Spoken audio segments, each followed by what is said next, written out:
आपने शिजा के साथ अच्छा नहीं किया। भाई की बर्थडे तो मैं भी भूल गई थी, लेकिन आपने सिर्फ शिजा को सजा दी।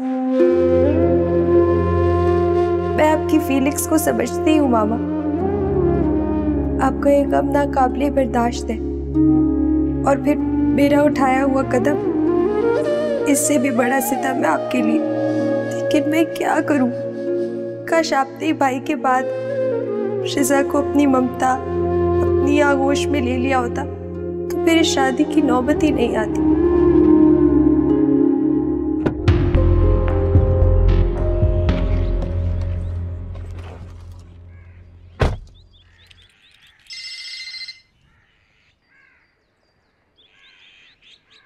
हेलो, ये तुम्हारी पार्टी कब तक चलेगी निम्रा? क्यों, क्या हुआ मम्मी? सब खैरियत तो है ना? कब से तुम्हारा मियाँ घर आया हुआ है? ये क्या तमाशा बना के रखा हुआ है तुम दोनों ने? नई नई शादी में ये अलग अलग प्रोग्राम क्यों? अब ये तो आप उसी से पूछिए मम्मी। उसे बीवी चाहिए थी, दादी की सूरत में वो अपनी माँ को ढूंढ रहा था। देखो निम्रा, तुम्हें इस वक्त गुस्से से नहीं, समझदारी से काम लेना चाहिए। हमदर्दी का खंजर बड़ा तेज होता है निम्रा, और तुम्हारी दादी इसी खंजर से काम लेके आज़र और तुम्हारे ताल्लुक की डोर को काट रही है बेटा। मेरी बला से मम्मी, दादी मुझे आज़र से तलाक भी दिलवा देना तो मुझे कोई फर्क नहीं पड़ता। ज्यादा बकवास करने की जरूरत नहीं है। तुम्हारे डैडी 2 दिन से तुम्हें बुला रहे हैं, अब सीधा जल्दी से घर आओ। ठीक है, लेकिन मैं सिर्फ डैडी की खातिर आ रही हूँ, वरना उस मौसूफ से मिलने का तो मेरा बिल्कुल जी नहीं चाह रहा। और हाँ, प्लीज मुझे दादी के कमरे में जाने के लिए हरगिज ना कहिएगा।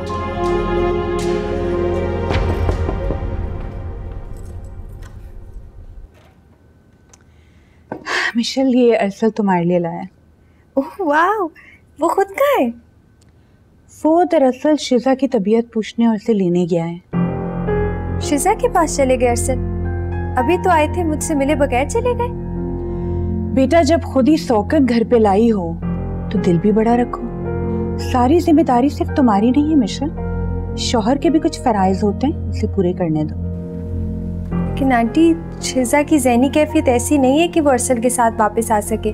शदीद डिप्रेशन में थी, इसलिए मैं खुद छोड़कर आई थी ताई जी। मैंने तुम्हें बहुत समझाने की कोशिश की कि अपनी इस जिद से हट जाओ, मत लाओ उसे इस घर में, लेकिन तुमने मेरी एक नहीं सुनी। अब मुझे सिर्फ अपने बेटे की खुशी और ज़हनी सुकून चाहिए, दैट्स इट। लेकिन आंटी, आप समझ के। बस मिशेल, बहुत हो गया। अब मैं हरगिज तुम्हें और शिजा को अपनी मनमानी नहीं करने दूंगी। ठीक है, वो बेशक तुम्हारी दोस्त है, लेकिन अब वो अरसल की बीवी भी है, समझी? तो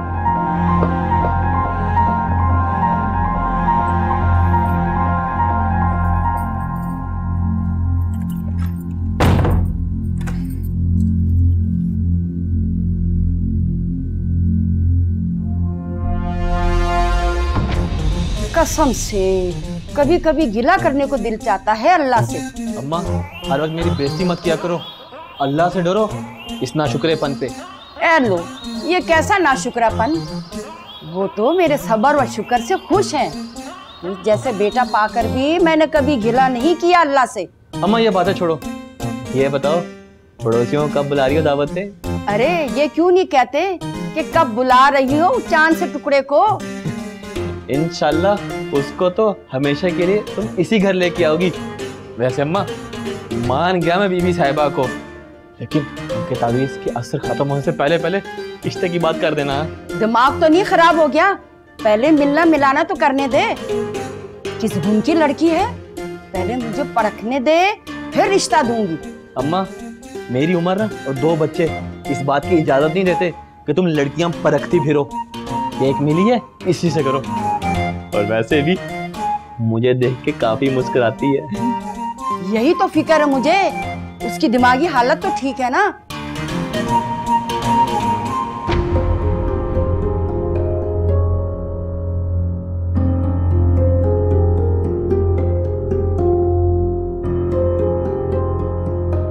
अरसल ऐसा कैसे कर सकते हैं मेरे साथ? मुझसे मिले बगैर, मुझे बताए बगैर शिजा को लेने कैसे जा सकते? अगर ये आंटी का हुक्म था तो वो मुझे भी अपने साथ लेके जा सकते थे। शिजा मेरी दोस्त है, वो सिर्फ और सिर्फ मेरी वजह से इस रिश्ते पर राजी हुई। क्यों नहीं समझ रहे ये लोग ये बात?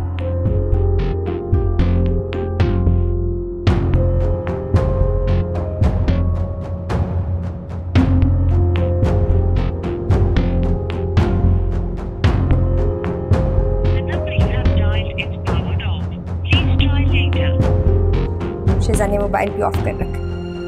क्या करूं मैं खुदाया, हद कर दी अरसल ने हमाकत की।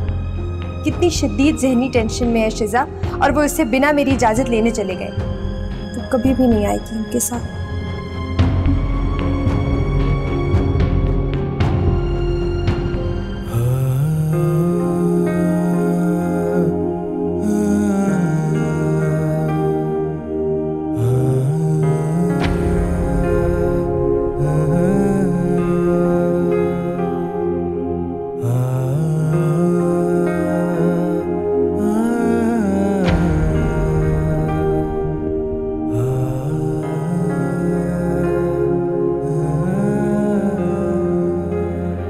शिजा,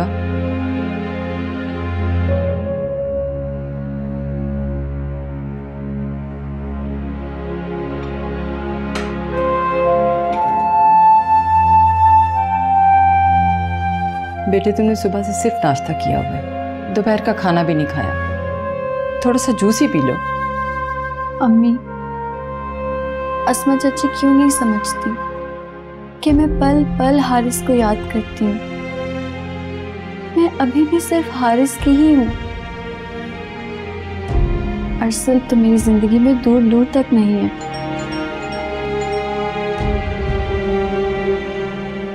ये मिशेल शायद दोबारा तुम्हें लेने के लिए आ गई है, मैं देखती हूँ।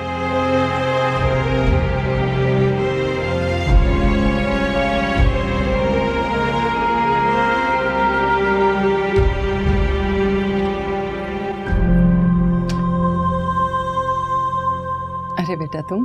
अस्सलाम वालेकुम आंटी। वालेकुम अस्सलाम।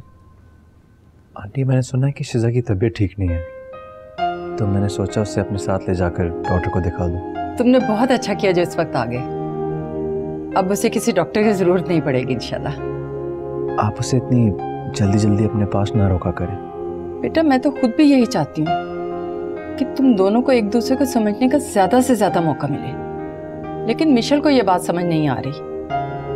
इस वक्त शिजा को तुम्हारी मोहब्बत और तुम्हारी तवज्जो की बहुत ज्यादा जरूरत है। मैं समझ रहा हूँ आंटी, तभी तो मैं इसे लेने आया हूँ। कहाँ है वो? अपने रूम में है, आ जाओ।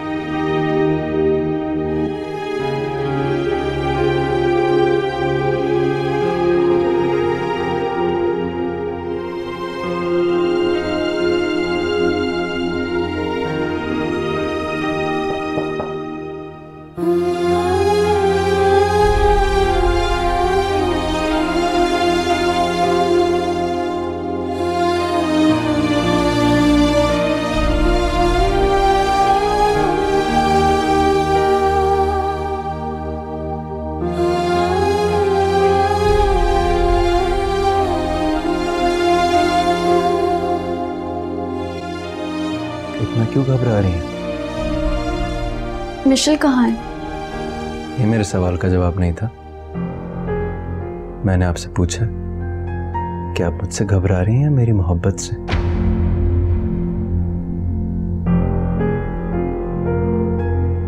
दोनों से। अरसल प्लीज मुझसे ये सब बातें मत करें, मैं ऑलरेडी बहुत अपसेट हूँ। मुझे आपसे अपनी दिल की बात करने से कोई नहीं रोक सकता, और जिसके लिए आप अपसेट हैं वो अब आपकी जिंदगी से जा चुका है। शिजा, जब कुदरत ने हम दोनों को एक कर दिया तो फिर आप कौन होती हैं इस फैसले से पीछे हटने वाली?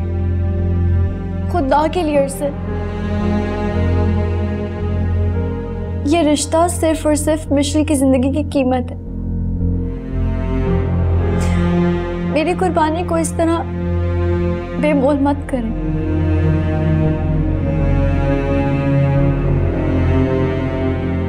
मैं सिर्फ निकाह के उन दो बोल को मानता हूं जिसने आपको मेरा बना दिया।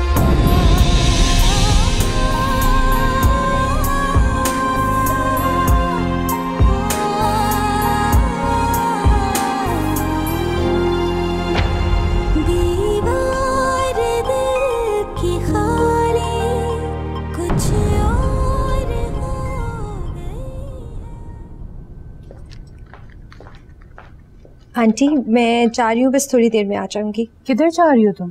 शिजा को लेने जा रही हूँ। अरसल मुझसे पूछे बगैर उसको लेने चले गए, वो कितनी परेशान हो रही होगी।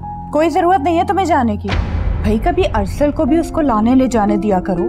तुमने तो तमाशा बना के रख दिया शादी को। आंटी आप और अरसल भी तो शिजा की फीलिंग्स को नहीं समझ रहे ना। उसने सिर्फ मेरी खातिर ये शादी की है, इसलिए मैं उसे हर मामले में सपोर्ट करूंगी, चाहे कुछ भी हो जाए। शिजा पर तुम्हारी इतनी इजादारी मुझे बिल्कुल पसंद नहीं है मिशल।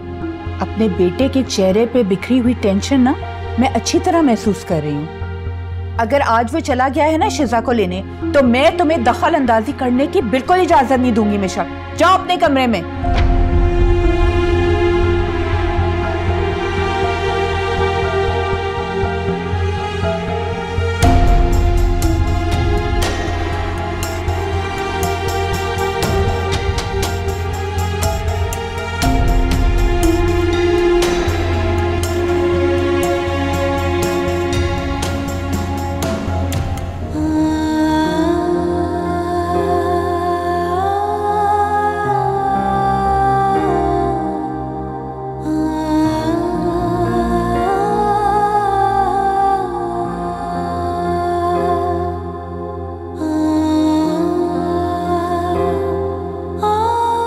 प्लीज अरसल से कह दे कि वो यहाँ से चले जाएं।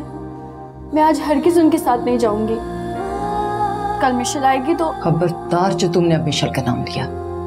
तुम्हारा शौहर आया हुआ है और तुमने उसी के साथ जाना है। वो सिर्फ मिशेल के शौहर हैं, उसकी मोहब्बत है।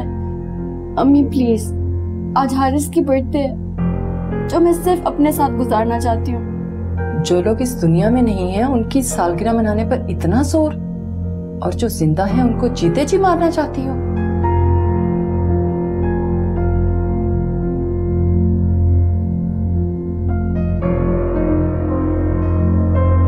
आंटी प्लीज आप इन्हें कुछ मत कहिएगा। इंशाल्लाह मेरी ही जिंदगी में मेरी बर्थडे भी दिल से मनाएगी।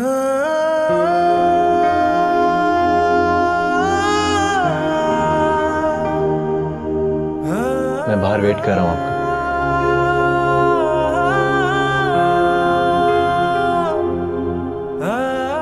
शेजा बेटा जाओ अरसल के साथ चले जाओ। बेटे अपनी माँ को सख्त दिन मत समझो।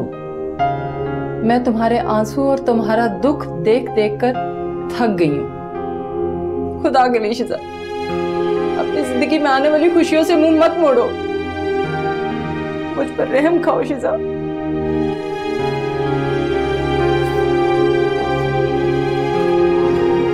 अम्मी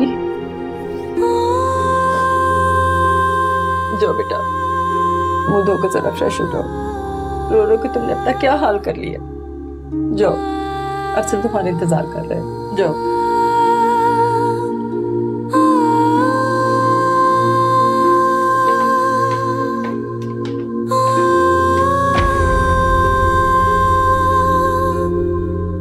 नहीं, मैं क्यों अरसल को फोन करूं?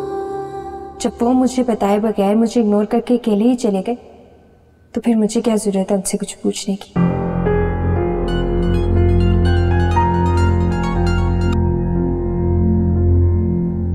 जी हेलो मामा।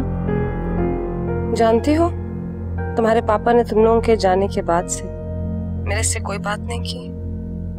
मैंने चाय बनाई तो वो भी नहीं पी। मामा आप उनकी खफगी देख रही हैं, खुद पे रहम खा रही हैं, लेकिन ये देख रही हैं, ये सोच रही हैं कि आप कहाँ गलत हैं।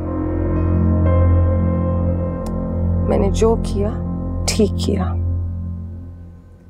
मेरे बेटे की यादों पर, उसके कमरे पे, उसकी किसी चीज पे शिजा का कोई हक नहीं है। देखिए मामा, आप शिजा से हर हक छीन सकती हैं, लेकिन भाई की यादों पे पहरा नहीं लगा सकती। ये हक आप शिजा से कभी भी नहीं छीन सकती, ये बात जान लें आप। मिशेल मैं तुम्हें क्या कहूँ, तुमने तो अपना हक भी उसके हवाले कर दिया है। अपना शौहर, अपनी मोहब्बत उसके हवाले करके किस तरह चैन से जी रही हो। मामा मैं आपको पहले भी कितनी दफा कह चुकी हूँ, शिजा अरसल की जिंदगी में नहीं आई। वो सिर्फ मेरे घर और मेरी दोस्ती के हिसाब में आई है।